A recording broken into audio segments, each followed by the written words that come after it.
Welcome, everybody. Thank you for joining MenorcaConsciousnessGroup and thirtweb.com.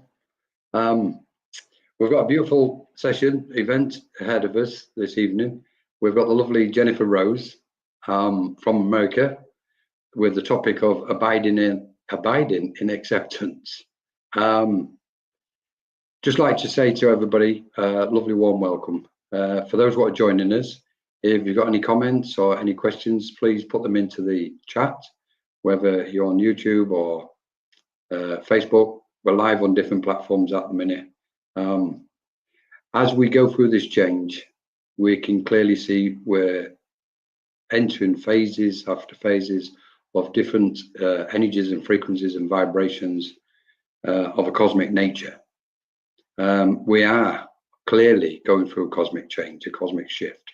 It's not just exclusive to the F-plane. It's very apparent that it's a cosmic change. And our seven bodies, etc., the different frequencies of our higher self, as we refer to them, in conjunction with spiritual beings, cosmic beings, celestial beings, are all trying to move through this energy and adapt to the frequencies as they bring these changes about. And for many people, it can be difficult. We know this, especially if they're bombarded with lots of energies and lots of frequencies, and they're going through a very powerful change, to find that stillness within themselves, where they can abide in that sense of acceptance, that everything is what it is, and the change is taking place. And that acceptance gives us so much peace and tranquility, if you like. So it's amazing to welcome Jennifer Rose. I am really happy. I've been looking forward to this one. We're having some great live talks at the minute on Menorca Consciousness Group. Thank you all, everybody, for your very kind support. It's very humbling that you join us to listen and absorb maybe some of these beautiful spiritual teachings. We know the teachings belong to all of us. It's not exclusive to any one of us. And we really enjoy sharing them with you. So thank you once again for joining us on Menorca Consciousness Group. And now I'd like to really welcome our beautiful guest, this amazing light of energy, who is Jennifer Rose. So thank you so much. Jennifer. Hi, Colin. Hi, everybody. Thank you for having me. Colin, thank you. Thank you so much. It's amazing. I just so look forward to this convergence, what we always seem to have when we come together and we chat. The energy just does something in the space. It's like the space lights up. So thank you so much. It's great. So what I'd like to do, Jennifer, if we can, we'll just start off with tell us about Embracing Infinity and your website, etc., and Jennifer herself. Oh, thank you, Colin. I appreciate it. And I want to say hi to everybody. Oh, is the audio off? Is it scratchy? No, it's good, my side. It's okay? All right, let me know, everybody. It sounded a little scratchy for a second, but I think we're okay now. Okay, good.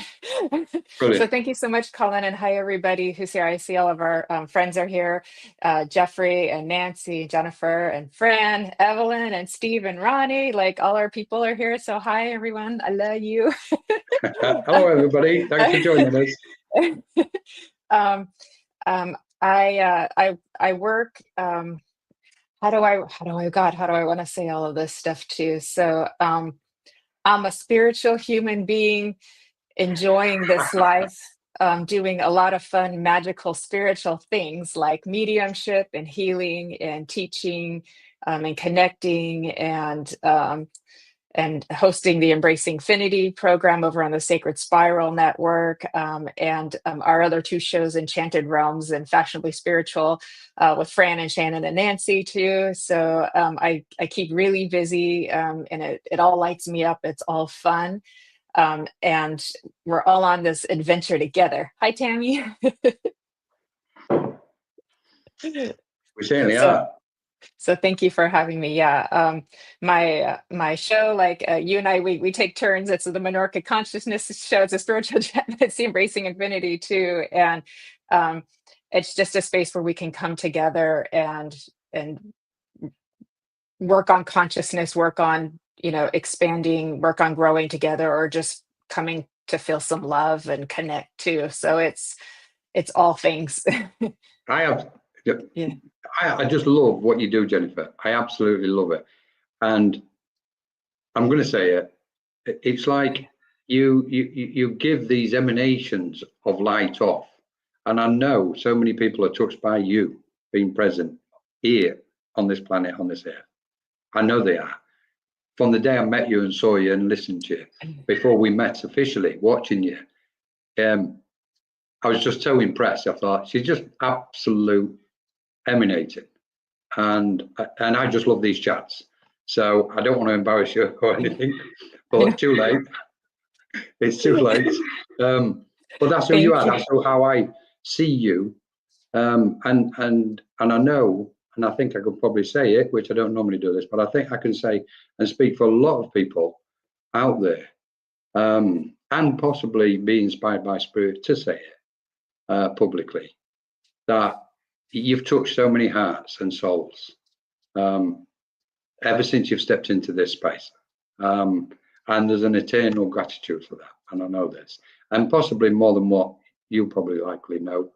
Definitely more than what I can imagine. Only spirit probably perceive whose lives you've touched. So thank you so much. Yeah, Patrick. Hi, Patrick. Jennifer is amazing. This is totally true, Patrick. So, and that's why I love our chats and coming together. And of course, it's all about light and frequencies and love and energies. So, I mean, what do we say about this? I owe somebody an apology here. Jennifer McCormick. Sorry, Jennifer. Hi, Jennifer. I actually wrote in to say hello to her last night on yours, and I put McCormack. And I was like, where's the name gone? I need to spell the second name correct, and I couldn't find it. So it's like, so sorry about that, Jennifer. McCormick. Evelyn, hello, Gina, etc. Great to have you all with us. So we're going to be on Steve and Ronnie. Thank you so much. And of course to Fran. Lovely to see you, Fran. Thanks for posting. So we're going to be talking about abiding in acceptance. I love this subject. I absolutely love this subject. I don't even know where we're going to start, how it's going to go, where we're going with. But acceptance.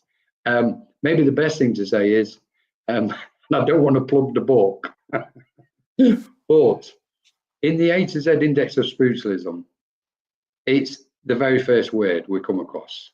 And it stayed there ever since I started writing the book, or began to write the book. And by the way, guys, the book is, it's channeled things, channeled aspects from spirit, with spirit, and it's pure energy. There's no AI being used in it in any way, shape, or form. Okay, AI and books are becoming a word. Oh, there you go.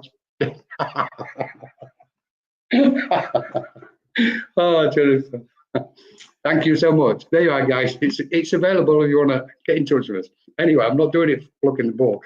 It's just, I wanted to say it's the first, acceptance is the first word in the book, because it means, it kind of symbolizes so many aspects on so many levels, not just in our ordinary lives or the life.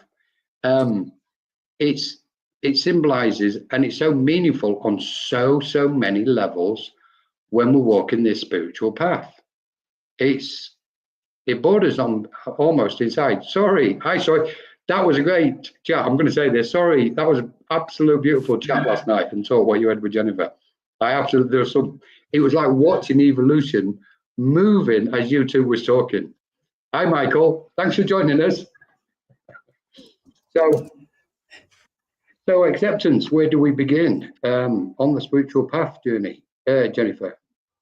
Because I often find when we step onto the path, one of the first things what we tend to think and say to ourselves is, why me? Why is this happening? What's happening? What am I supposed to do with this? And I think just in that one corner or one area, at the very beginning of the journey, the spiritual path, if we call it a path, if there is a path, acceptance is so valuable for anybody what's starting their path at the initial stages, because the sooner the mind can accept, can go into that mode of acceptance, that whatever is happening to them it's authentic and it's true and it's real.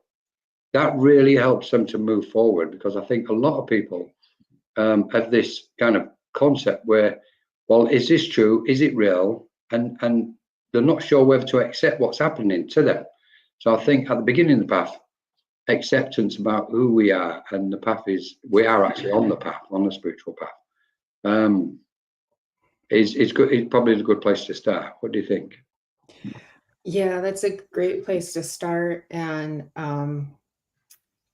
it reminds me of words like, allowing, surrendering, these kinds of words, so it's like there's a delicate balance of like what we actually feel like we can control in life and what we can't, and who we think is in charge. And so it's like when you start this spiritual path, you can feel like you're going mad because you're seeing things and hearing things and you think you're going crazy and all of that. And so it's like, and then so many things are going to start changing and transforming, your belief systems, how you see yourself, who you think you are.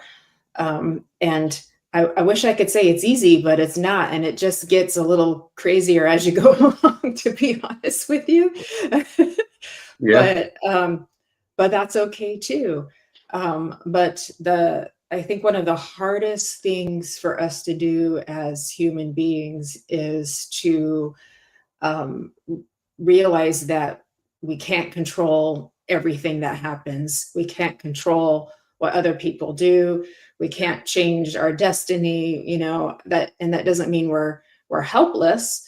I do feel we can take responsibility for our evolution and our growth, but that also means humbling yourself to your higher self and to spirit also, and understand that you're connected and not separate. So I think it becomes easier to accept your story when you have understanding. And then when you also understand that you're not separate. And that's a tricky one.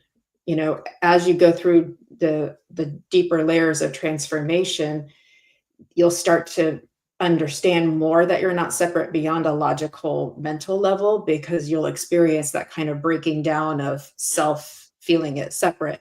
And even then, there's still more acceptance. It doesn't end. It doesn't. It's a great way of putting it, because especially with the connection to spiritual guides, and that sense, that mental sense or perception that it's a separate energy. When people talk about the veil, on the other side of the veil, for me there is no veil. It's an imagination, it's a construct what we've created again, because we think it's something over there which is separate from ourselves. But I've got a point with spiritual guides which I want to drop in later on, if I may. And this at the beginning of the path, this, we've got to accept who we are, and those different layers. So I think when we start the path, the most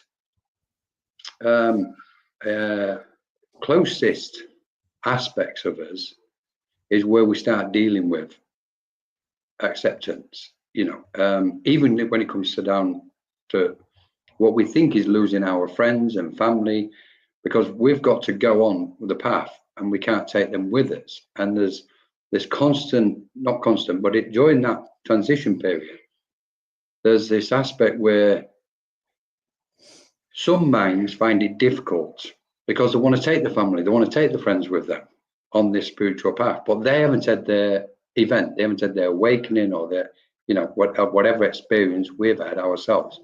And we have to accept, or try to find a way of accepting, that it's happened to us. And when the time's right, it will happen to them. And that's okay. There's beauty in that. because we can't deny there's beauty in what's taking place to us, because we've just kind of expanded to whatever degree. Our consciousness has opened up into that a more radiant sense of light and conscious awareness, and finding that sense of acceptance within us. And it's like, okay, I have to accept that my family, my friends might disagree with me, might not understand, and most of it's coming from fear, because they want to know that we're okay, you know. And so they're going, what's happening to you, etc. So we go, look, everything's okay, I've got to go on this path. And our relationship to our family and friends at that point becomes different, because we know it's about frequencies. Our frequency of awareness has changed. Correct. Yeah, Steve. Transformation. So that's an aspect of acceptance, accepting that it's happening to us and not to our family and not to our friends in that moment, but we know it's going to happen to them at some point. And then we're looking at other aspects where that transformation, similar to what Steve was referring to, that transformation from the chrysalis to the butterfly with all its facets, which then means, okay, I'm no longer thinking how I used to think. And there's so many mental, physical, emotional changes going on with us. And we have to accept them as well. That's even before we start looking at the deeper stuff and going into them deeper levels. So I think what we have to do at the very beginning is, I don't want to say the word shallow, but it's the one what's here, where we deal with that what's in our face immediately, the shallow stuff, because that's what we need to deal with, and finding acceptance inside ourselves about them all things, about those aspects. The quicker we can do that, the less kind of stress we've got, because it is stressful dealing with some of the aspects of acceptance, or relating to acceptance at the beginning. And then we start making that transition forward and things start becoming smoother, if that makes sense. So I absolutely just love how you just described it, Jennifer. Likewise. Just a quick question, maybe this week, if I may. One question, and let's bring spiritual guides in now then. What's your thinking on how spiritual guides accept us and their degree or frequency of acceptance towards us? Well, that's an easy one for me. Because I channel I do my meditations every couple of weeks, and there's always a channeling is always a part of it. And through this, 10 years I've been doing this now, spirit is many things, very imaginative, very colorful, very symbolic, very dreamlike. But the one thing spirit isn't is judgmental of us at all, because they are us. Yeah. We are them. We're just having a different experience. So they're just looking at us like family, brothers and sisters, co-spirits, and they're like, you guys there got the harder work over there. Our hats are off to you. We're giving you a little salute for doing that, because it's not easy to awaken from the illusion of separation. It really isn't. It's still hard for me. I struggle with it still. I have good days and I have harder days, right? But the spirit world, our helpers, our loved ones, the angelic frequencies, they see us all precious and beautiful.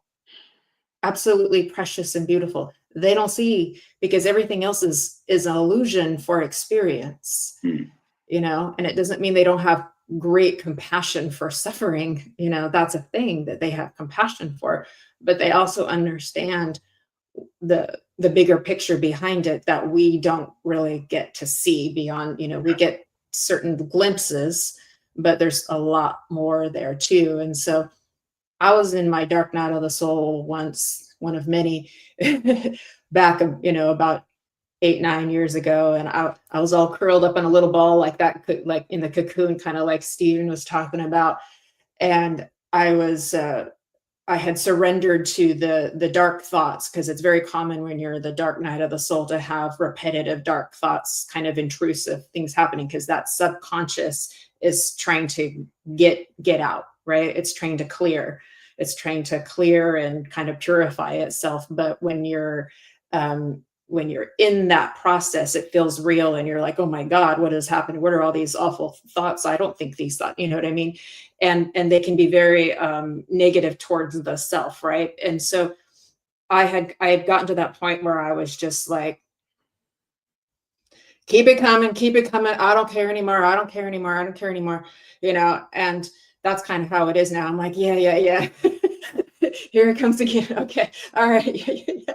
So, but in that point, I was newer in it, you know, and then when I surrendered to just allowing that to happen without any fight, without any resistance, it just automatically switched.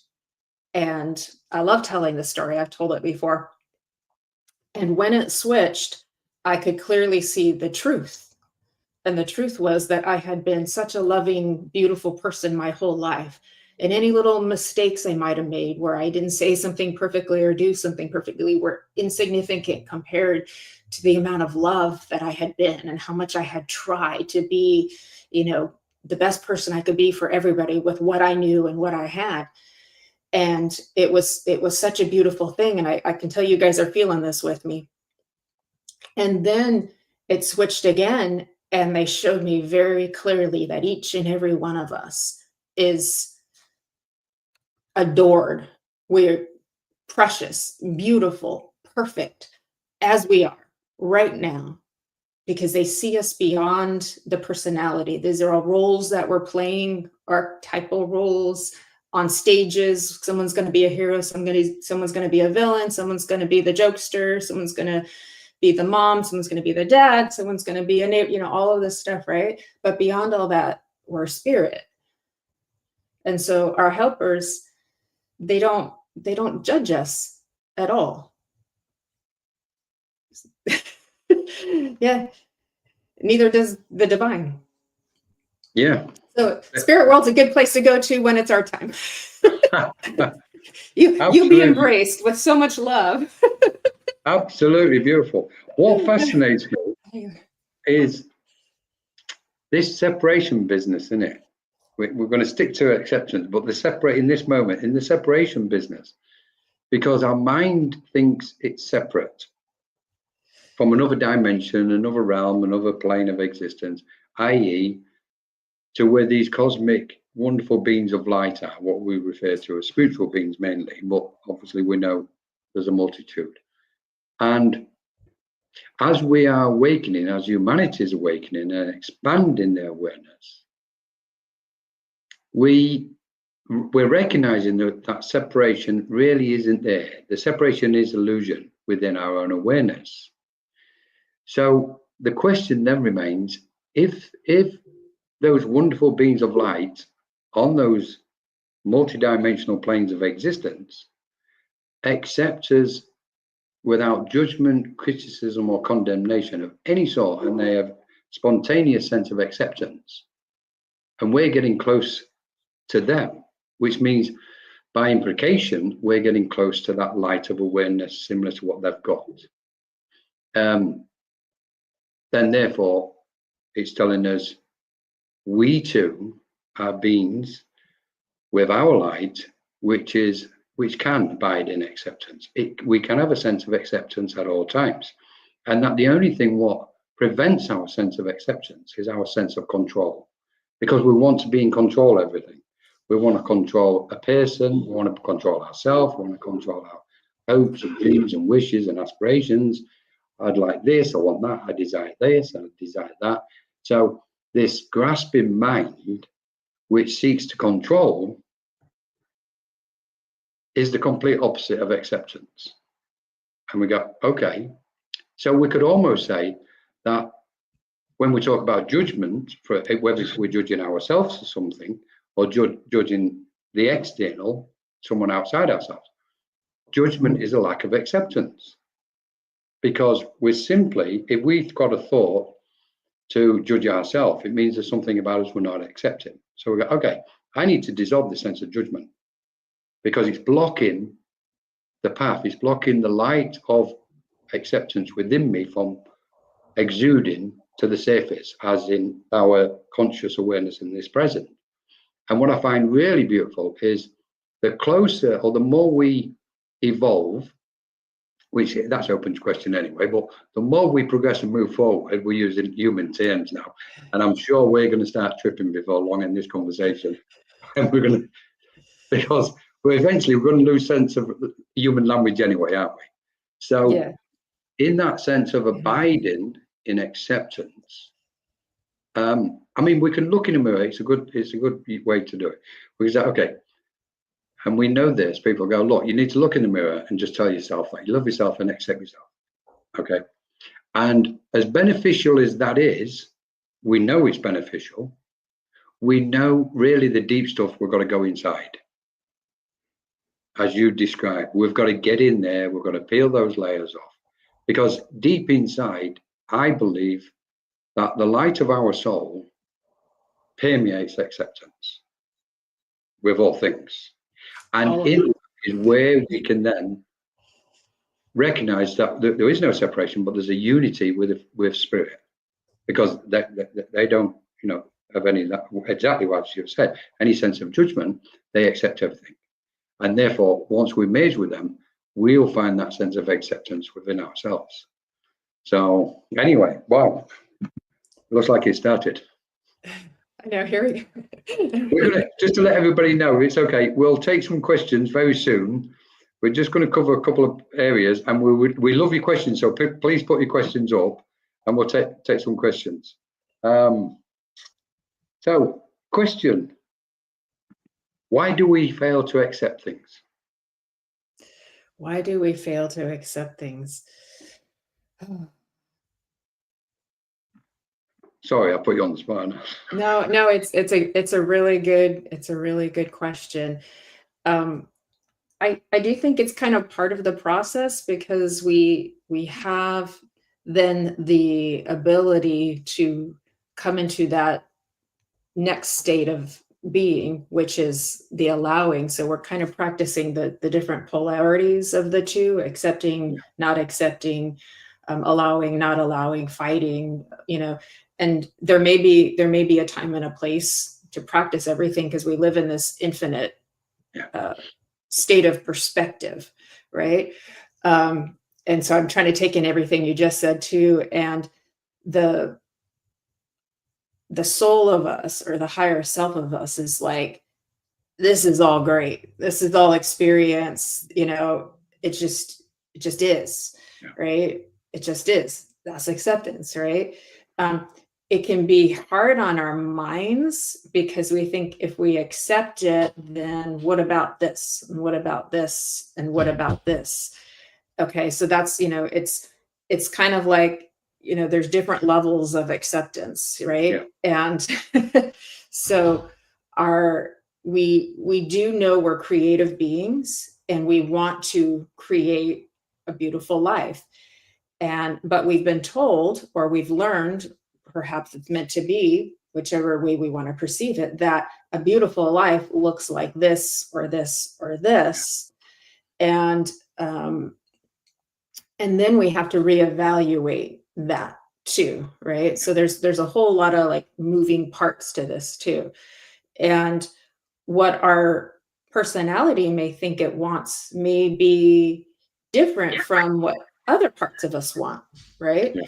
And what other parts of us maybe believe that, so our unconscious, our soul, our higher self may want to have experiences that we think are bad, because everything in front of us tells us, if that happens, if that happens to you, that's a bad thing, and you should feel bad about it. And now you're going to have to, all of this stuff happens, right? And whereas another part of us may be like, no, I want to have this experience because I want to have the learning and the growth from it. I want to have the transformation from it too. And so that's kind of like, what part of me, like, that's, we can feel like we're gaslighting ourselves a little bit too. Yeah. And then we've got belief systems that are telling us who we think we are, or how we think we how good we think we are. Is kind of a little bit about what we talked about yesterday with Suri. So I've come to see that most people are walking around thinking they're not good enough, they're not worthy enough, they're not lovable, because that's something that started probably at a very young age, when they had experiences where they didn't feel loved and accepted, you know. And so that's many years of ingrained patterns that have to be kind of like over time wiggled out.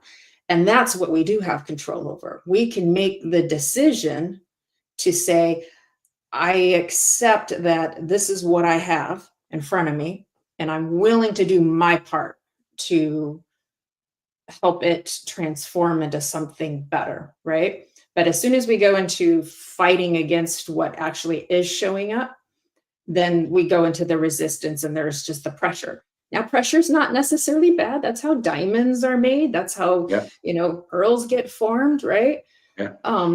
But so there's all these like little parts that like, you know, and then there's these different levels of acceptance, from looking in the mirror and saying, I love you. And you're getting that kind of like that start. And then, like you said, you got to go deeper, and then you got to go even really deeper to where now you're just, you know, the very enlightened beings of the world and of the past, you know, would take anything in. They wouldn't fight against anything. They wouldn't feel like they needed to do any of this. So I may have gotten a little, you know, but yeah, that was a great point, Jennifer. I totally agree with you, because, and Vivian made a point as well, which relates to what you were saying. Yeah. Society.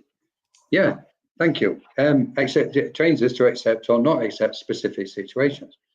And we know, without going too far into the system and society and the conditions on the planet, we know the immense influence they've had upon, I was liking it, what they've had upon our auric field, because they've transmitted signals which the auric field has been receptive to. And because we wasn't aware, and most people wasn't brought up thinking in terms of energy, wavelengths, frequencies, vibrations, and dimensions, etc., we've kind of absorbed the external, which the conditions of the external has reflected to us. And as receptive beings, we've received those signals, and that set the patterns and the conditions and the cycles which we go on. And then, of course, now everything's starting to be transformed and dissolved. So the system, in a way, has had a huge impact. We know that. The next question with it is, how do we then cope and determine and also relate to the energies what want to, you know, impress us with conditions, which I think you actually said really well. It's like, just bring it on. It's kind of knowing that we are these huge transformers of energy, alchemists, what people refer to as alchemists. Okay, so what we've done is we've kind of like crouched inwards with the pressure of the external. Now we're at the point of evolution where it's like, okay, let's just reverse this. Let's see how we're going to manage this energy, not just individually, but collectively as a species, and collectively as a, I don't know, galactic group of souls, or whatever we want to refer to. And thankfully, spiritual guides are saying, you transformers, just transform the energy. So whatever comes at you, your auric field's already going to start transforming it anyway. And especially if you've got that conscious mind, which then takes us to them deeper levels. And we go, okay, let's take a little journey inwards then. So we have the conscious mind, the present consciousness. We have the subconscious mind, and then, which we can say is the soul consciousness. And then we have what I refer to as a soul consciousness. So we've got, and in between, we've got lots of different vibrations of awareness, obviously. We haven't just got the three things, but I use them as a kind of example. So we say, okay, this is our conscious mind, what we're talking now. And we're moving between the frequencies. as soon as we start getting close to the subconscious mind, we know that's where a lot of aspects which we refuse to look at being stored. And it's all jumbled up. That's why we have nightmares and all confused and mixed. And you go, what was all that about? It's because we're throwing that many stuff in the scrapyard in our mind, in our subconscious mind. We know the soul now is shining. It's been turned up, so to speak. So it's pushing energy. It's pushing its light through the subconscious mind. It's starting to break everything up. It's fragmenting it. And as it gets fragmented, it comes into the conscious mind. So then we do, okay, where's acceptance in all this? I believe my understanding is the more we peel the layers back and the more we let go, the greater the radiance of acceptance ripens, so to speak. And it tells us something. The closer we can not just get to our soul as if it's somewhere else, somewhere over there, or somewhere else. It's like, no, let's really get to the nitty-gritty here. Yeah, it always happens with me and you, Jennifer. Don't know what's going on. Let's get to the nitty-gritty. We are a soul. Yeah. The soul is not inside us. The soul is not outside us. It's not in our back pocket. It's not buried deep somewhere. We are the soul, what we're talking about, that we actually are. Now, the question remains is what attunement are we making to the essence and the light of our soul? And I think that's where the big question is, because I think that's where the separation comes. Because when we refer to the soul, it's like the soul, well, where is it? And the soul is sitting there going, this is it. And in this, you can abide in acceptance. And as things take place in our life, doesn't matter what it is. I mean, we'll use an example. So we've got the situation, what we refer to, taking place in the world, and the horrors and disasters, etc., what's taking place. How on earth can we find a mind of acceptance of all that? The caution is, if we don't find a sense of acceptance, we're going to be in turmoil, because it's constantly going to cause a disturbance to our mind. And that's not saying we shouldn't be bothered in any way. It's the complete opposite. But in that sense of abiding in acceptance with our soul and accepting this is the way evolution is playing at the moment. Because we can't pick, can we? We can't go, oh, I accept that. And we do, because depending on what the frequency of awareness is on any individual mind, they'll accept one person, but they won't accept another. Race comes into it, color, religion. Well, I accept that religion, but I don't accept that religion. Well, and from my point of view, I would just want to say, well, that's ridiculous, because you just, you're kind of a few frequencies away from the light of your soul. Get closer to your soul, and you're just going to accept them all. And I'm going to stop at that point, because I was like taking a journey. Yeah, no, that was you're so eloquent and so lovely how you speak to, and you break it down in such a beautiful way. And it's like I'm like trying to like capture the pieces so I can so I can like respond, so like what I loved about what you said, because it just like connected a dot for me too, is you're talking about like how when the unconscious is starting to become more conscious, that kind of fragments. And a lot of times we look at fragmenting as a bad thing. And it's like, now we have to kind of like put it all back together again and come into wholeness. And anytime we're experiencing major life changes, major transformation, major traumas, things like that, you may find you get fragmented again. And now you're like, I'm this person, that person, that, you know what I mean? Now we're trying to put all the pieces back together and like come back into wholeness. But that's also emerging that's happened too, right? Emerging that's happened too.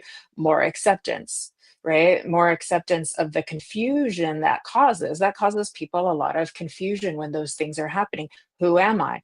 So then we have to start asking some simple questions like, who is the one having this experience, right? Who is the one feeling this feeling? What part of me is this? Is this me, or is this part of me? And so we become and we identify with the different parts and with the different emotions and with the different feelings. We identify it. So we think we are it. And that's me until we shift again, and then it's another me, and it's another, you know what I mean, right? And but that's the beauty of being human, is we're multidimensional. So Yes. when you realize that's the kind of game that we're playing, of being multidimensional, then you can have some fun with it, and then then you might have a teeny bit of control, because now you're kind of like, being a little bit of a free agent in the matrix here, right?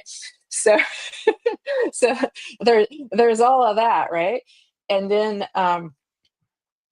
then you're talking about like the world and the global affairs, and this is where it gets really difficult, because we're all empathic here, and we have such tremendous amount of like compassion and empathy for suffering, right? And all we know is that a couple of things is that we can't change all of that. We can fight, we can protest, we can do all of that stuff. It's probably not going to make much of a difference, but what we can change is ourselves. The war that's inside of ourself, can be reflected on the war that we see outside of ourself. And there's a macro and a micro. So whatever we can do inside ourself is going to have a big impact on the macro, on the collective consciousness. That's what we can do. We can learn to integrate and embrace our own darkness, and to understand that there is a purpose for things, and there's a connectivity to everything, and there somehow is beauty in everything too. And beauty, grace, compassion, and love, you can't kill, you can't destroy them. They'll just build themselves back up again. That's what they do. They just build themselves right back up again. And but the tower is as strong as you are. So those towers in your own reality are going to keep falling down, and they're going to keep falling down, and they're going to keep falling down until you stop resisting it. Totally. Yeah. Resistance, isn't it? Because resistance works against, is the opposite of acceptance. It's like somebody says something and we fail to accept it. Somebody does something, we fail to accept it. Whether it's a thought, a feeling, an action, whatever's going on, and all those different frequencies and variations of that spectrum of frequencies of each one of them, these are the multi-layers. And we go, okay, I can't control everything. And you mentioned the word surrender earlier. Like, okay, so I'm just gonna, can't you surrender in a way? It's just a form of acceptance. It's like saying, okay, I'm just going to accept it. And it's not surrendering as in we're being overpowered and disempowered by something. Acceptance is, there's a phenomenal beauty in pure acceptance. The mind is so peaceful. Love just permeates the space within and around us, all connected to acceptance. It's so true. And it's truly incredible. And when we kind of walk through life, and whatever comes crosses our path, or any environment we go in, and whatever our eyes are perceiving what's going on, and our senses are receptive to, acceptance of it all keeps our energy field stable. And in that is where we get what somebody referred to earlier with change. We accept that change is constant. We can open a book, we can write a book about change, we know this. But in its most purest form, change is constant. It's happening as we're speaking right now, on so many frequencies. So, and we have an acceptance about that. I just love this whole subject and topic. And I love the way, I know for a fact, shouldn't say that, but I know very profoundly that those beings of light are glowing with a sense of acceptance, and they're trying to guide us into that center point within our soul and say, just accept, because from that point of acceptance, you can go into action. Your life is meaningful. You can change the world. You can change what's going on. And so there's this kind of broad spectrum of, we can say change, but the acceptance of change. And once we start stepping off the planet mentally, energetically, with our perception, we know then we can get this like more clearer. I'll use the word clarity. We can gain clarity in acceptance. We can think clearer, you know, and it's like, okay, this is the state of the world, but it's not just about the world. We're looking at it from a cosmic perspective, and it's not an elevated, I don't mean in that way. I mean, we're looking at it from a cosmic perspective, what says, this is evolution playing out. And we can actually accept it. We can't say 1 minute, well, I accept this about spirit and I accept this about the teachings. Well, that doesn't, but and go, I accept, and then so many other aspects we go, oh, no, I don't accept that. I don't accept that. Okay, there's a journey to that point of acceptance. And in that journey is the unfoldment, the unraveling, you know, the revealing of different layers of acceptance. Those different frequencies, but each one of those frequencies is merely taking us to acceptance in its purest form, you know, and seeing the pure beauty of everything, of what everything is. From that cosmic perspective, we then go, maybe the cosmos is actually in perfect order. And maybe it's our minds what's trying to control everything, as in the past and the future. You know, it's like, well, okay, I need to sort the past out. Okay, that will get me into the future, etc. And it's almost like the cosmos is saying, guys, just forget it. Just accept it all, accept who you are in this moment and where you are and what's going on in your kind of environment, your existence as a multidimensional being, and be the transformers in each and every moment. And in that center point is that acceptance of our family, our friends, our loved ones. There's an acceptance of all the diversity. I mean, diversity is so beautiful on this planet, and an acceptance of it. And it steers us away from the divide and division and separation, because the duality then comes to a standstill or dissolves completely at some point. So, brilliant stuff. I don't know whether you want to look at the comments and take some questions, or I don't Yeah, know. that it is also beautiful, and I it's hard because I can feel the minds of, you know, it's like some people are like, that sounds great, and some people are, but what about, you know, and I totally get that, but I just want to say, like, if we look outdoors and we see beauty, it's infinite. Yeah. Beauty is infinite. And what if we took on the task to find the perfect and the imperfect? What if we took on the task to find the beautiful and the ugly, or the holy and the unholy? Like, what if we came here and we made it that hard? What if, you know? Yeah. We may not know until we get there, but we suffer tremendously when we don't accept. And so that's the irony, is that when we actually come into a place of that stillness and stop going through that mental torture of everything that's going wrong, whether it's in your own life or in the world, those kinds of things, and just take a pause with that.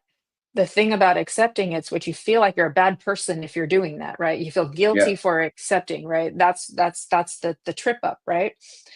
And so then, but the irony of what you just said, that is that all of a sudden, so much more love and light and presence comes out of you.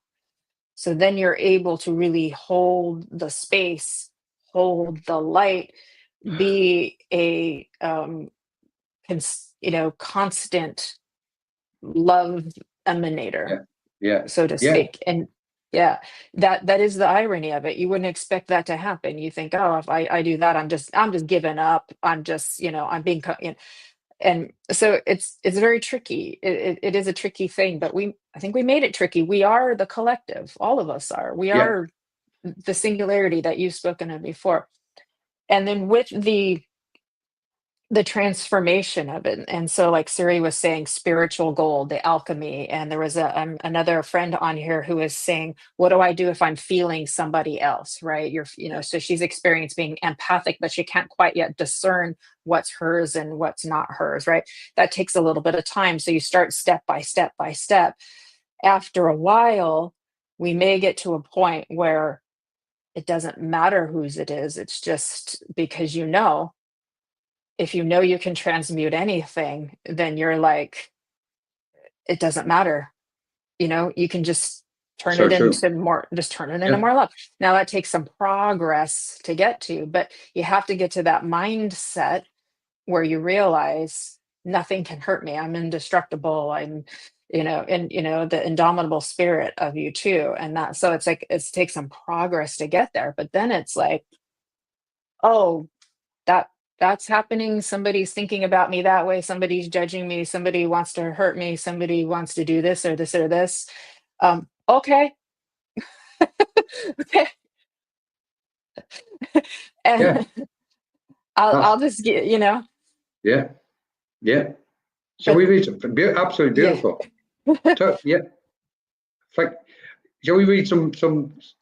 Let's do that. Isn't it a Yeah. miracle that our hearts beat all day and lungs give us oxygen, our kidneys and liver detoxifying our bodies, sources accepting our existence every single second? Yeah, it is. So when you Yeah. really start looking at the miracles, everything changes. Yeah. That heartbeat, that breath, that little cell, every little cell. So I think if you look for beauty, if you look for miracles, they're infinite. The Yeah. problems are not.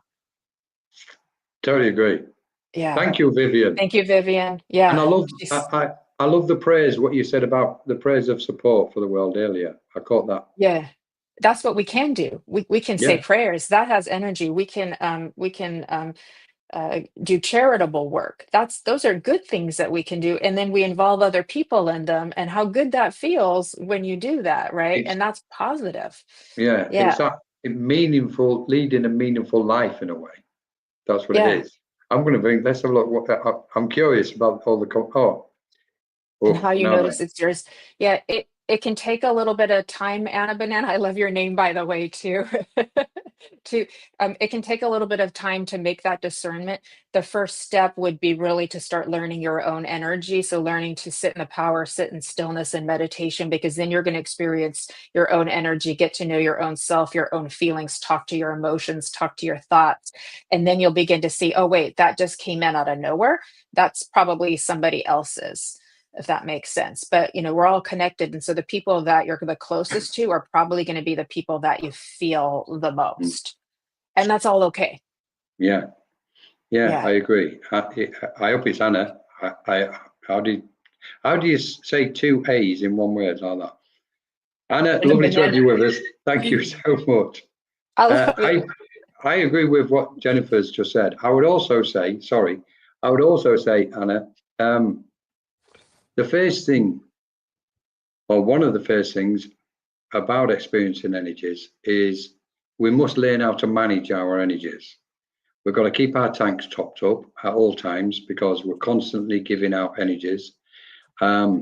We are receptive beings, so you can imagine your auric field like a lot of. I always liken it to an optic fiber lamp with all the colourful lights at the end, the tips. Well, that's like our auric field. They're all them little tips are like receptors. So, and they feed frequencies back to our awareness from any environment we place ourselves within. So we've got to be really cautious to what we're taking or allowing to come in. And then the question is their feelings and intentions. A level of detachment is required on this pathway in order to get, when I say a level of detachment on different levels, but also in order to protect or keep clear or keep your auric field relatively free, so to speak. And eventually what happens is I agree with what Jennifer was saying. What happens, and you've said it as well, sometimes you can tell, sometimes you can't. That's just training the mind. And that meditation, what Jennifer was just referring to, meditation helps us to gain clarity of what it belongs to our field of energy and what's coming from what we call the external field of energy, from people or frequencies around the planet or cosmic waves that are coming in. So it's a constant. This is why I always use the word equilibrium over balance. So because as soon as we think we're in balance, that thought we've had is put us straight out of balance again. So equilibrium is what we're kind of training our minds and our awareness to move with at all times. We're in a constant state of equilibrium. And because change is constant, then we're reading different energies and vibrations and frequencies constantly. But also ask your spiritual guides, let your spiritual guides guide you in that respect.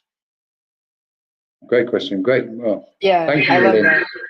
I was thinking about Lynn actually, because she's put this what's this kaleidoscope thing? Like, Kind of a, that's her new show over on the Sacred Spiral Network. Yeah, yes. it's really beautiful because she works with the color ribbons. That was magical. So yeah, And congratulations to you, Lynn. Yeah, brilliant stuff. yeah, Steve, yeah, I spotted this earlier. Jennifer, I know. the matrix and glitches in the matrix have been a talk on social media as well. Yeah. What's your thoughts on it? Don't ask me my thoughts on Well, that one, Steve. you know, a lot of people look at the Matrix as a really bad thing, like it's just all programming from bad people, and I don't want to like disrespect that at all. I just want to give just an alternative viewpoint in case it might resonate for you, and if it doesn't, totally okay. Like, what if it is the matrix is the collective, it is what was sort of meant to happen or what we created together, the collective in itself, right? But we are in a sort of projection that we're existing in it's illusion, right? You know, it's real to a certain extent, it's experientially real, right? But it's kind of like this holographic projection, right? What I get concerned about is if we think like those people are controlling us and now we have to like fight against them, we're getting back into kind of duality and separation kind of thinking. So that's where I'm a little bit cautious about that too. But I mentioned it earlier because we can kind of be like Neo, you know, from the movie Neo in the Matrix, because he's awakened. If you look at it in a different sort of way, now he's awakened to himself, right? And then that now it's like, I know I'm an avatar, so now I can actually have a little bit more I can do with it. I can make this an adventure. But why is that? Because he's awakened to that part of himself. He's awakened that there was a body, you know, in the movie's case, he awakened that there was a whole nother him in a separate area, right? And then he came back into that and he's like, oh, this is the real me. I thought that was the real me. It was so real, right?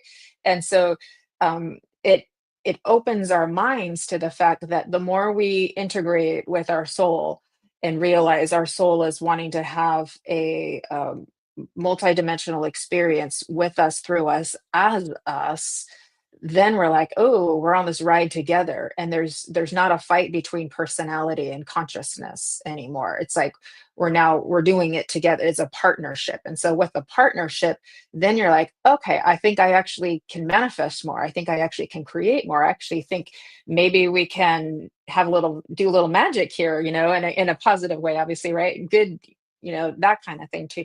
So that's what I would say too. But the glitches are, what do they do for us when we see things that don't make sense, like physical phenomena, spiritual phenomena, things that aren't matching up, things like that?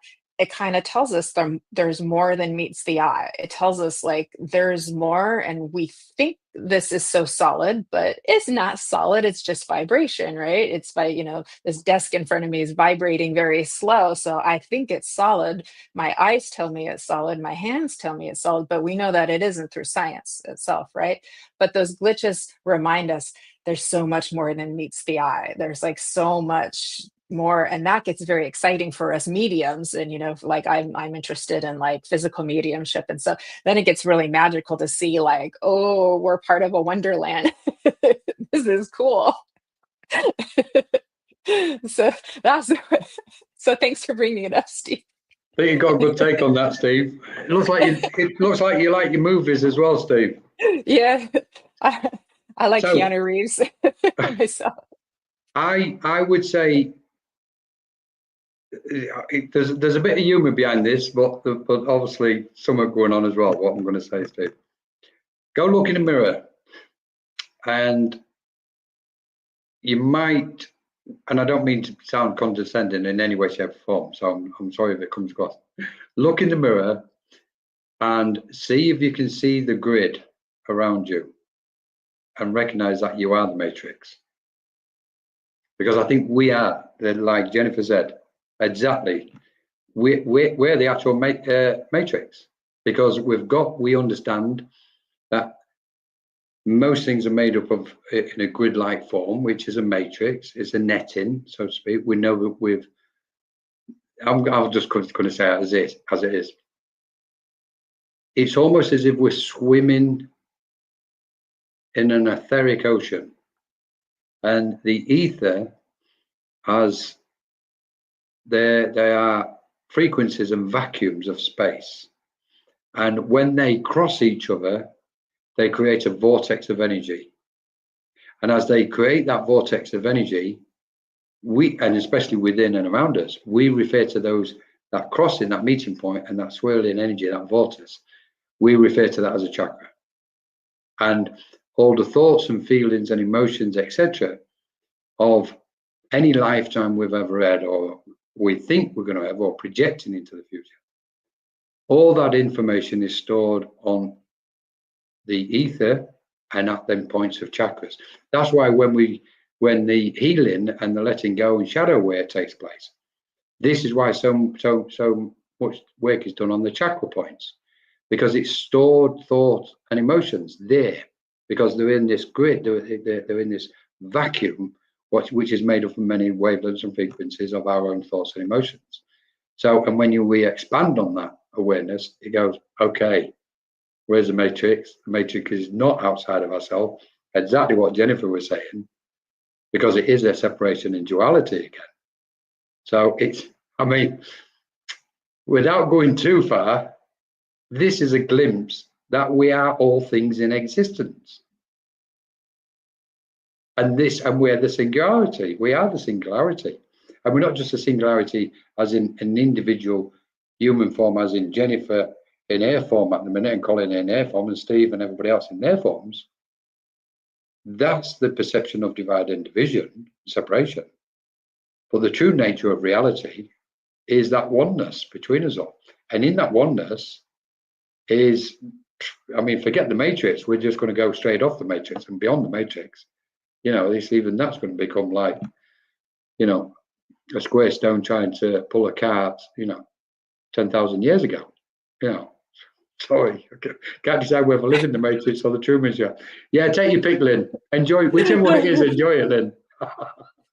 It's true, and I've actually not too long ago, it was a week or two ago, and I was very, tranced out in that space. I can go there very easily. I actually was seeing it. I could see it all. It was really cool. But our own etheric layer right around our body, that kind of blue layer, is very much like a grid as well too. And so Yeah. it's like, and we think about, we've got the meridians and the nadis and the channels and those kinds of things. They show us that we are this energetic grid, and it's not separate from anything else. It just feels like it is, appears like it is, but we're so electromagnetic, right? The heart is electromagnetic, the Yeah. brain is electromagnetic, right? But we're actually in this, like you said, this one big giant web of consciousness too. That's nice. It gives us some spaciousness from the human stuff, which is just, oh yeah, right? It's just like, whoa. But the Truman Show part that Lynn was saying too is like, it's after a while when you've been on this journey, especially, it starts speeding up. When you start having an awakening, the experiences that you're having start speeding up, and you're like, and your whole reality as you lived your life starts getting rearranged, and you're like, I don't have control over anything. So you realize the free will thing is a little subjective, right?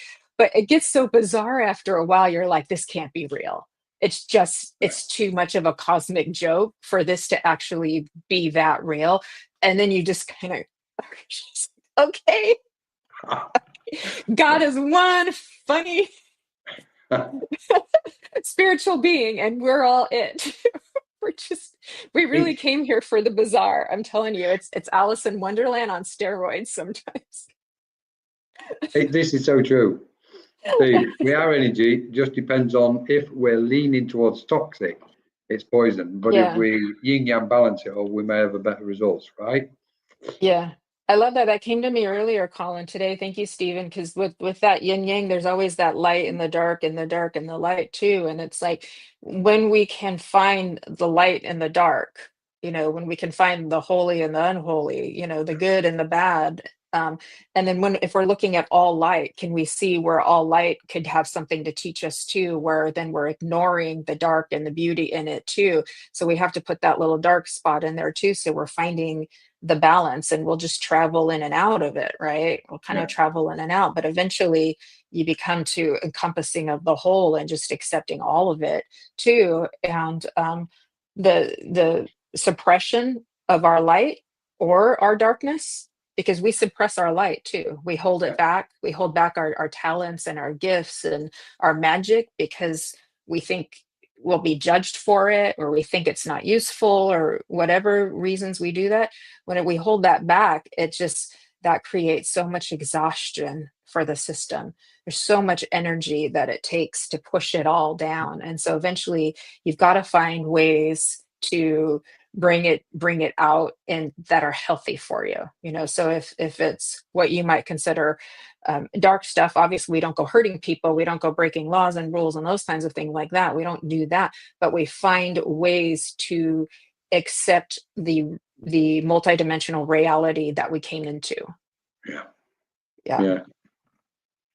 Amazing stuff. Thanks, Steve. Brilliant stuff. And again, oops. Ooh, that's a good one, Vivian. Perception. It's I would say correct with different reflections. Well, going back to that last point you made, Vivian, we all look the same, but our reality. What if there's 7 billion people on the planet? We're looking at 7 billion unique perceptions taking place. Each one of us is living in our own reality. So what appears to our mind is not the same what appears to everybody else's mind. There's a commonality where we associate with male, female, the physical earth, physical objects. There's a commonality. But if we were all to look at a table, we'd probably see different things about that table. If it was the same table, because our reality is appearing different to our mind, which leads us to somewhere. It's the illusion again that we perceive, and this is connected to perception.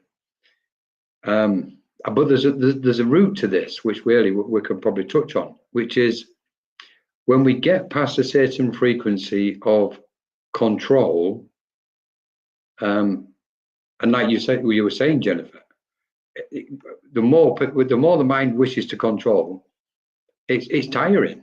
It tires the mind out. It's stressful. A tight mind is stressing up like that. Like the first, and there's a tension there, and that's our grasping of what we think we wish rather than what we accept or what we can accept just is. So, and therefore it leads us to that point where we go through the frequencies of our own awareness, and we perceive reality in its true nature, which is everything's an appearance to our mind. Whatever we're seeing and perceiving externally is a direct result of the frequency of our own awareness. So if we see solid dense matter, if we think that we're looking at solid dense matter, that's exactly what we're going to see. If we think like a lot of mediums and psychics, if we perceive a spiritual being standing in front of us, that's the reality we're creating. So the acceptance of our mind is truly astronomical, because it takes us back to the many layers of our own awareness. And it's not so much that we move from one layer to another layer to another, and these are all frequencies, the same frequencies. This is the beauty of it. Each frequency is of a different vibration, and we know we're made up of a multitude of frequencies. Therefore, we're vibrating at different points of resonance. So we can say the love, as an example, the love we feel for one person is coming from a frequency of our awareness. But the love we might have for somebody else is of a different frequency of awareness. So there's 2 different frequencies. They're not the same frequency. And it's the same with acceptance, the different variations of acceptance. But the one, from my understanding, acceptance, which is at the core of our soul, is like that pure love. It's the purest frequency. And it's that what we're trying to kind of get to the point where we can abide in that sense, or that frequency, or that resonance of acceptance within our own soul. So I've just went back that way and I'll come back again, Jennifer. Sorry. I was like... No, it was great. I usually do this demonstration. Oh, yeah, I found a pen, a fun pen. Oh, brilliant. A paintbrush pen is perfect, right? So if I look at this pen, I'm assuming everybody else sees the exact same pen that I see. I can't prove that, though. I just can't. And I think we're at 8 billion now. I think we're 8 billion people now. Like, there we go. That's a lot of ways of looking at it. And that's not even counting all the other all the other beings out there, right? Oh, you're muted, call. Yeah. Sorry. So, but yeah, so and that kind of is humbling too, and it's also opening because it makes us realize like where do we draw the line at judging anything, you know? So it's like it helps us to humble, and I do think our minds are so beautiful. Like I don't want anybody to think they're doing it wrong. I don't want them to take from this like, oh, I've been doing it wrong and now I got to do it this, you know. It's like no one's doing it wrong. It's that's more acceptance. Accept like this is how Correct. I'm doing it, and now you know it's just like, oh, I feel like I should have done that differently. Then we accept that and we accept that. We just keep accepting and staying in that flow, and then over time, our ability to then manage the harder stuff becomes a lot better. So what a much smaller thing would have freaked me out a year ago, a 2 ago, a 3 ago than it would now, because I've been doing the work and I keep transforming and I keep building and I keep getting stronger and I keep knowing more of who I am, right? And probably the best thing out of all of this is what you said, is just the love above all of these illusions, these beautiful multidimensional illusions, is just love. Pure. All we got to do is just keep focusing on that. Yeah. That's about as real as it gets. Thank you so much, Jennifer. Thank you. So I think we might be drawing. We can. I just wanted to see if there's any quotes from the book, just to give us any acceptance. Acceptance gives us a sense of liberation. I'm just gonna. I don't know why. Let's just go with it.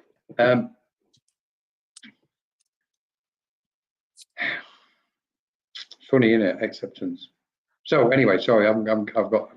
It's like if we don't accept, if we fail to accept, I think we're in trouble. We're constantly getting stressed. If we can find whatever level of acceptance we can about our journey, about our life, even we can put this one in about what we perceive is where we're at on our spiritual path and our spiritual development. Because there's always that question that, well, I'd like to be in the comparison. I'd like to be like that medium, or I'd like to be, you know, and think like that person thing. And it's like, guys, don't bother. Just leave it. Don't. Because you're the unique beauty in the oneness at this moment. And I've seen this for many years, where this quest to be like somebody else in spiritualism, you know,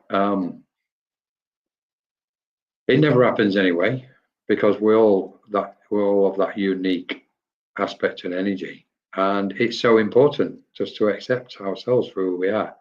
And the more we can accept ourselves for who we are, the greater that sense of acceptance, those vibrations, when we really get in, peel those layers back, the greater that those frequencies of acceptance of others and life and reality really is. And there's a peace and a tranquility to it. And there's so many other aspects to acceptance. It's for everybody's own unfoldment, isn't it? Yeah, So, you're so right, Colin, that the more we learn to love ourselves unconditionally, the more ability, because unconditional love's really hard as humans. It's hard. We keep trying and then we go, but what about that? But what about that? You know, and it's like, I think it looks a little different than we expect it to look when we start on the journey, because that's something that's big for me. That's part of my, you know, journey, my own personal journey is understanding unconditional love too. And it started to look different for me than it did a year ago or two, or you grow 3 years ago too, as I come more into awareness. If I may, I thought we could just kind of maybe break down into some stages, just kind of like practically speaking of what people could do, like, because we're like talking about how great it is, but like you said in the beginning, like we could do it in steps, because I think we're going to hear this and go, I want to get to the finish line part of acceptance like tomorrow, right? Yeah. And it takes a little bit of time. And so I can just speak from my own journey of what's helped me is like what you said, Colin. We could start with like the mirror work, like what Louise Hay taught many of us back in the day, to looking in the mirror and saying I love you, giving yourself compliments. To you can sing yourself a love song. To that will, oh God, that will bring tears to your eyes if you take a love song and normally you want to think of somebody else when you're hearing a love song. You can sing it to yourself, right? Doing the inner child work is very helpful too. Trying not to judge your thoughts or your emotions, right? And so we'll progressively get better and better and better. And then over time, it's like, I accept that this is happening. I accept that that happened. I accept what will happen. I will do my part to be the best I can be, right? And so we can incrementally kind of like get ourselves better there. And then it's like, for me, then it was, I accept that another part of me may have wanted this experience, even if I don't. Another part of me may help create, so I want to love that part of me too, right? And so then I bring that into the play too. And then after a while, I'm starting to get to like where, like, I accept whatever is coming to me now. And instead of feeling like I have to do this or this or this, it's like, okay. And you kind of help teach me that too, like bring it to you versus just accepting that it's happening. That's still kind of out here, but like I can just welcome it. I can actually welcome it in. And that's like, now we're getting into radical acceptance. Like, and people are like, what? You want me to welcome that shit in over? Correct. I'm like, yeah, but if we are truly transmuters and transformers, and you've come to change your belief system to know who you really are, who you also are, then you can do that. But I would not have been able to do that before. Right. And so it's like, and now I'm like, okay. And my mind is already like, well, what's next? What's the next level? And I'm like, I'm just getting good at this part, and I'm already like, I wonder where this is going to go. It's one of those, isn't it? It's almost once you take it's not so much that once you take the challenge, but once you set the intention and the mindset and the focus and go, okay, let me look at, I would say to anybody, just contemplate that word, meditate on that word, acceptance, feel the vibrations of it, try and find or sense not just its, as many frequencies of what you can relate to in your life. Most importantly, I would say be gentle with yourself while you're doing this. It's so important. Just be gentle with yourself, because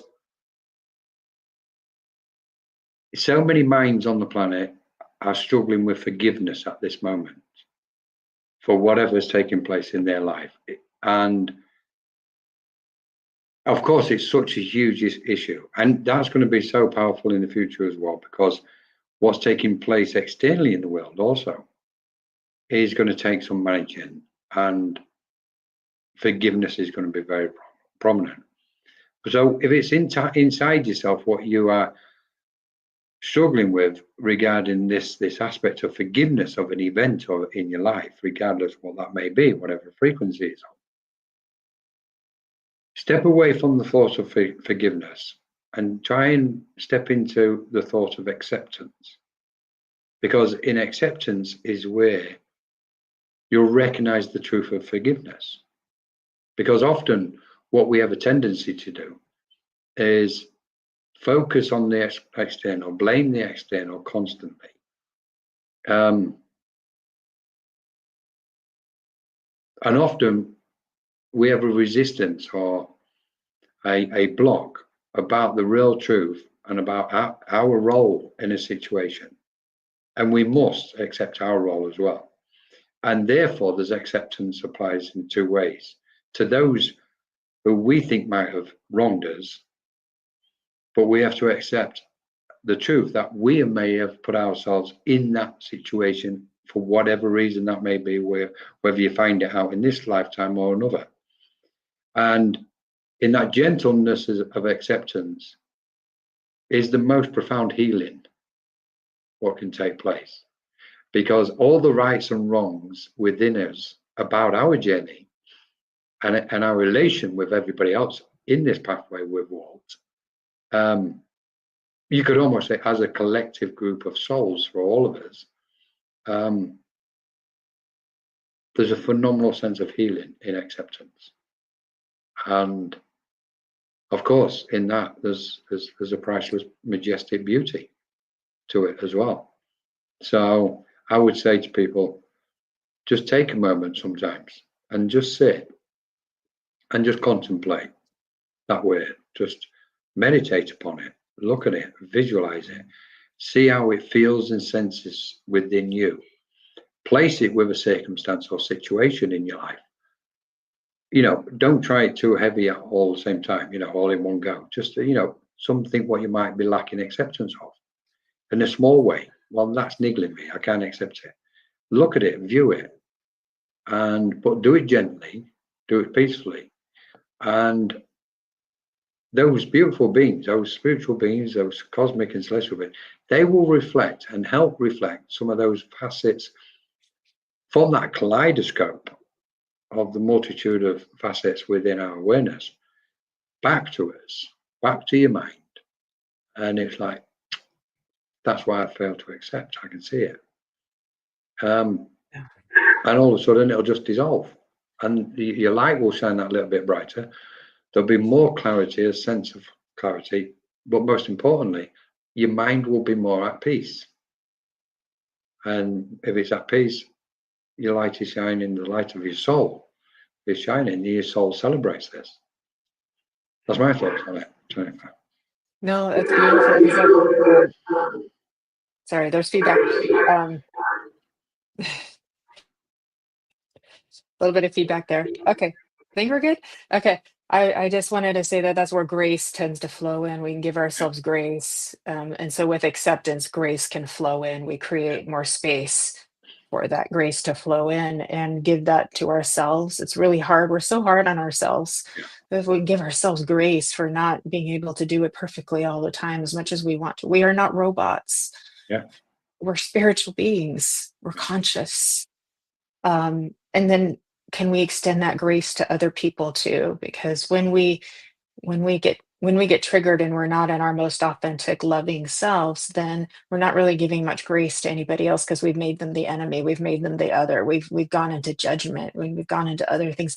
Not wrong, just maybe not the best, right? Yeah. Maybe not the best. And over time, we develop the muscle to do things differently too, right? So grace is a beautiful gift to give to ourselves and to each other.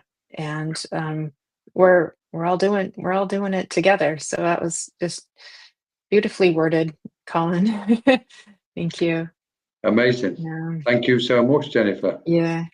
Thank you for an absolutely beautiful talk and session and filled with so much love and beauty and any You're final my friend. words? You're my friend, and thank you for being my friend and for all of the love that you are, and your beautiful partner Ava too. She's actually like doing all this behind the scenes work for us too. God bless her, Cheers. And thanks to Kelly for allowing us to stream on her pages too. And thanks to everybody who's been joining us and with us the whole time here. And thank you for all your comments and your energy and your love too. And I guess my final words is you're doing a really great job. You really are. You're doing a really great job. And just remember that you are love, and nothing can ever change that too. And it's all going to be okay. It's all going to be okay. And with acceptance, there flows in the grace. And like I like to say, Spirit told me a little while ago, I say it frequently, and they just say, Jennifer, just walk with grace. Those steps will take you far. So that's what I try to do from the time I get up to the time I go to bed. I may forget for a few minutes, but oh yeah, come back because it's in me. Yeah. Yeah. So I love you all so much. Thank you. This was a beautiful session that we got to share together. As always, thank you so much, Jennifer. So, thank you so much, and we love you too, Vivian. Lots. We love everybody. And whether you deny it or not, you're not going to escape it, guys. We do love each other. So forget trying not to. Wasting your energy. Just wasting your energy. So Jennifer, you can find you at Sacred Spiral there. You can find you at Jennifer Rose. Yeah. I'm at Mediumship. mediumjenniferrose.com. I've got Sunday service tomorrow if anyone wants to come for another love session. It's 10 a.m. Pacific, 6 in the UK. I've got Aidan Brock as our guest medium too.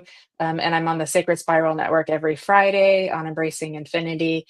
And I'm also once a month with Nancy for Fashionably Spiritual, and once a month with Shannon and Fran for messages from the Enchanted Realms, because everybody does love the fairies and the angels and the dragons. Oh my!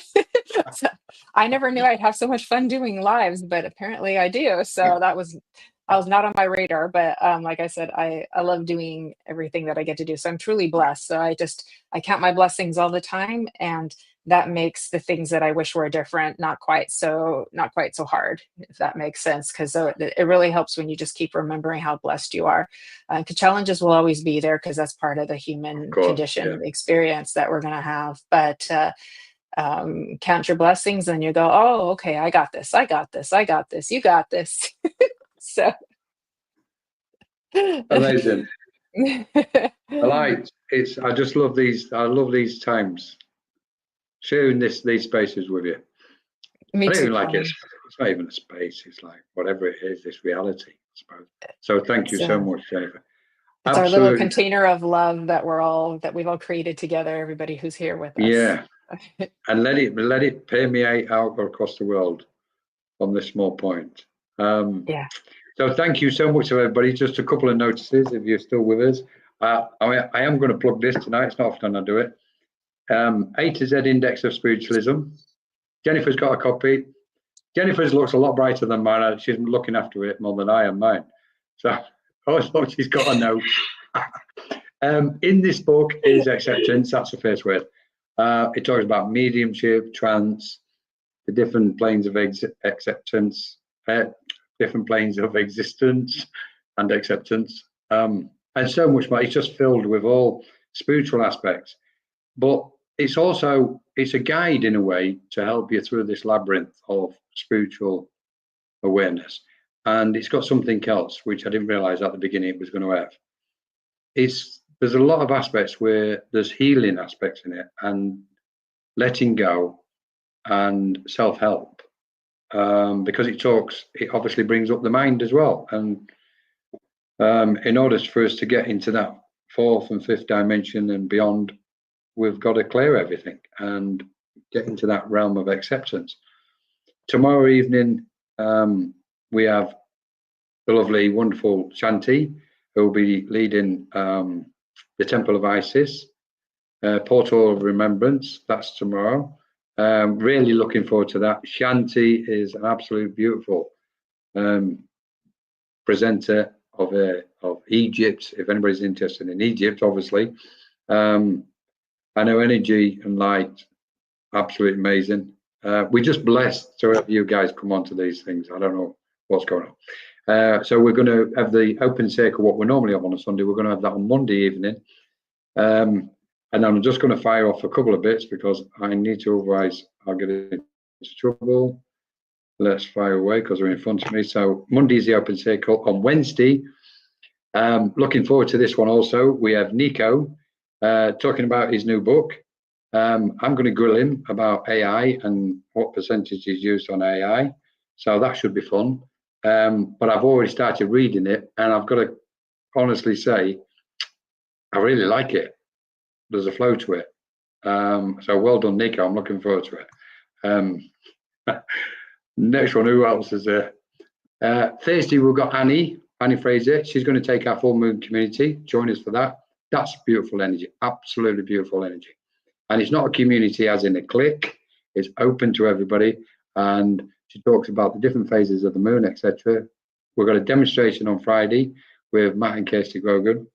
The following Tuesday, we've got a crystal grid session with Frances. She's going to come and show people how to create a crystal grid so you can set your intentions, etc., for your aspirations. New trance course starting, which will be a week of Wednesday. That'll be 7-week trance. We'll be tripping the light. It's trance and channeling, to be honest. We've got Emma Reed with Meta. Question and answer. Emma's absolutely beautiful mind. We've got a workshop and mediumship coming up, and then we've also got a demonstration with Pauline, Annie. Check us out. We're going to be so busy, everybody. Lizzie is going to be back. We're doing a light language session, and we're going to be doing a Kundalini activation, etc. But what I must mention is two final things. On Sunday, the 22nd of June, sorry, on Sunday, Shanti will be with us, and she will be taking us on a journey with Thoth, Egyptian aspects, a 3-hour workshop, and we will be doing a journey to the Akashic records, or the halls of learning, as in journey to a mentee. So that's going to be very, very special. I can feel the energy coming from here. And the last thing of next month in June, which is already set up, we'll be doing a letting go retreats on a Friday evening. Will be the introduction. Saturday and Sunday retreats sessions, and we literally create a beautiful space, and we step into that retreat mind on the Friday evening, and we stay in that kind of retreat awareness all the way through till we come out of it on the Sunday. Just beautiful energy, and that's all to do with letting go. It's a specific letting go process. I'll be guiding everybody in several sessions here. Finally, I'm going to mention Laurie and Edify Your Soul. Can't forget that. Laurie McHugh Smith. Oh, well done, Ava. Yay. We've got myself and Jennifer. Jennifer has written the most amazing write-up. I'm blessed to have her, listen to it. And trust me, guys, it's absolutely beautiful. And this week's this next issue on Laurie is overcoming grief. And several authors, writers, content writers are offering their pieces. There'll be a few videos with different content. Absolutely amazing. And you can find that Edify Yourself. We'll be doing a presentation, a live presentation on the 15th of June with Laurie. Laurie's doing amazing work. So please get yourself over to Laurie McHugh and Edify Yourself magazine. Blah, blah, blah, blah, blah. I really don't. Busy, Colin. Not at all. It's like. Start feedback. I didn't even mention the rest coming up anyway. And it looks like we will be having a retreat in India at some point in October. That's a lot of beautiful work you're doing. So I had to take the AirPods out because I had too much feedback, but that's amazing. There's so many amazing things that you're offering. So like, everybody, please go and follow the Menorca Consciousness Group on Facebook and on YouTube. Give them a follow and a subscription, because they're doing really great stuff over there too. So Colin is like, I got to plug you now. Colin is very elevated, beautiful, most loving soul. And then it's like, he's always there. He's always there for you. So it's just, I'm blessed to be your friend and to have gotten to know you over the time. So thank you so much. And thank you for having me on the show here today. And shout out to beautiful Ava. I was just going to say, final thanks to Ava. She won't like it. She doesn't want any publicity, because she leaves us all standing with her sense of humbleness. We would not be happening tonight if it wasn't for Ava, because it'd be Jennifer running it all. So thank you so much, Ava, for everything, all our posts, everything technical, you name it, everything, what MCG. We're going to be changing our name soon, by the way, from MCG to EVC. But we'll make that announcement. And yes, nearly forgot. What does EVC stand for? Oh, etheric web? What? Etheric? Ethereal Virtual Center. Oh. We're being inspired to open a center. So we're just playing with it, whether it's going to be a ethereal virtual center or ethereal and spiritual virtual center. So we just got to pick the thingy. And then we'll be putting things on in the day. We've got some beautiful minds helping us and offering their time and energy and knowledge and wisdom. Every Monday, every week, 5 o'clock till 5:30. Pauline Barnfather, she leads a meditation. Go to MCG for that, guys, if you want 30 minutes just peace. And again, all wrapped in love. Pauline's all about love. It's amazing. So we've just got beautiful minds. Jennifer, once again, thank you so much. Your light is absolutely amazing. Beautiful. Thank you, Colin. Thank you. Very grateful. Thank you, everybody. Great stuff. We'll see you all very soon. Thank you so much. Bye-bye.